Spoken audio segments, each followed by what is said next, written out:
آپ سمجھ گئے نا؟ وہ صرف ایک چکر چلاتے ہیں، کنفیوز کرتے ہیں، الجھاتے ہیں، موضوع سے ہٹا کر ایک نئے موضوع میں گما. چونکہ ہمارا عقیدہ ہے ما قتلوہ وما صلبوہ ولکن شبہ لہم بل رفعہ اللہ الیہ. نہ حضرت عیسیٰ کو قتل کیا گیا، نہ سولی پر چڑھایا گیا، انہیں مغالطہ لگ گیا اور اللہ نے حضرت عیسیٰ کو آسمان پر اٹھا لیا اور وہ زندہ ہیں اور قرب قیامت میں وہ اتریں گے یا کعبۃ اللہ کی چھت پر یا جامع اموی کے مشرقی مینار میں دمشق پر، اس پر مینار پر جب اتریں گے تو حضرت امام محمد مہدی موجود ہوں گے علیہ السلام، اور امام محمد مہدی ان سے کہیں گے آپ جماعت کرائیں. حدیث پاک میں مصدقہ. وہ کہیں گے نہیں، امامکم فیکم، حضور نے فرمایا کہ امام حضور کی امت میں سے ہوگا.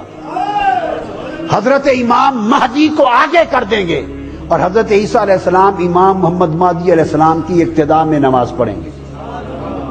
پھر دونوں مل کر جہاد شروع کریں گے اور دجال کو قتل کریں گے باب لد پر، اور پھر دنیا میں رہیں گے 40 برس یا 80 برس.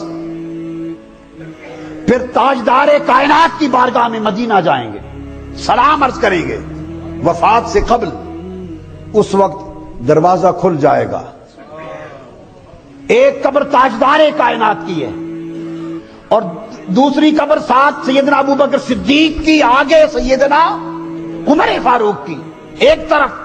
دوسری طرف ایک قبر کی جگہ آج تک آقا نے خالی رکھوائی ہے. جب عیسیٰ علیہ السلام اور مسیح ابن مریم اور مسیح موعود وہ ہوں گے جن کا دفن گنبد خضرا کے نیچے حضور کی قبر انور کے ساتھ ہوگا، کسی اور جگہ نہیں.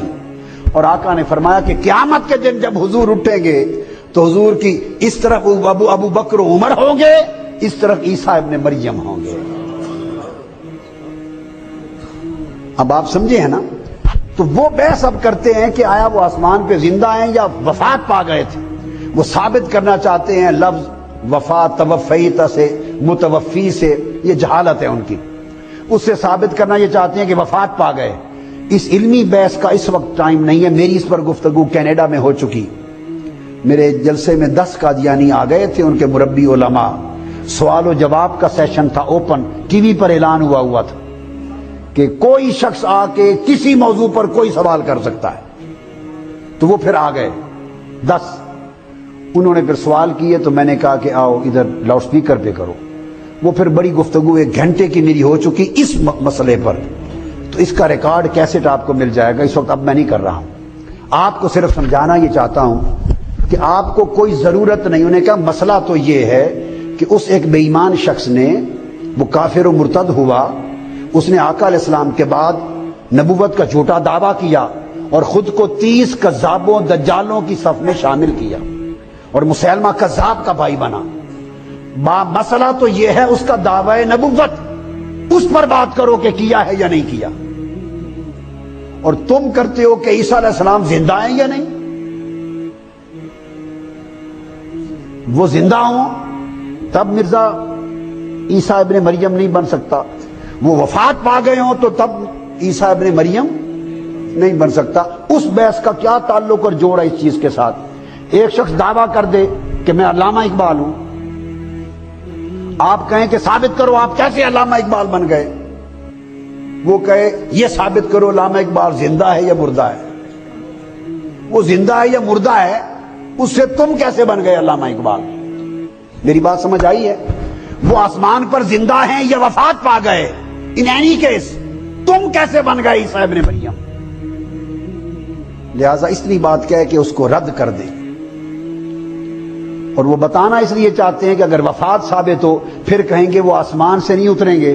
وہ ساری حدیثیں کو جھوٹا ثابت کر دیا. اتریں گے نہیں بلکہ پیدا ہوں گے. وفات جو پا گئے تو پیدا ہوں گے، بس وہ یہ پیدا ہو گئے. لا حول ولا قوت الا باللہ العلی العظیم.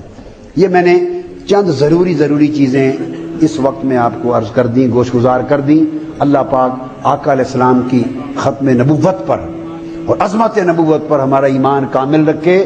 اور قیامت کے دن تک اور قیامت کے دن حضور کی ختم نبوت کے جھنڈے میں ہمارا حشر و نشر ہو۔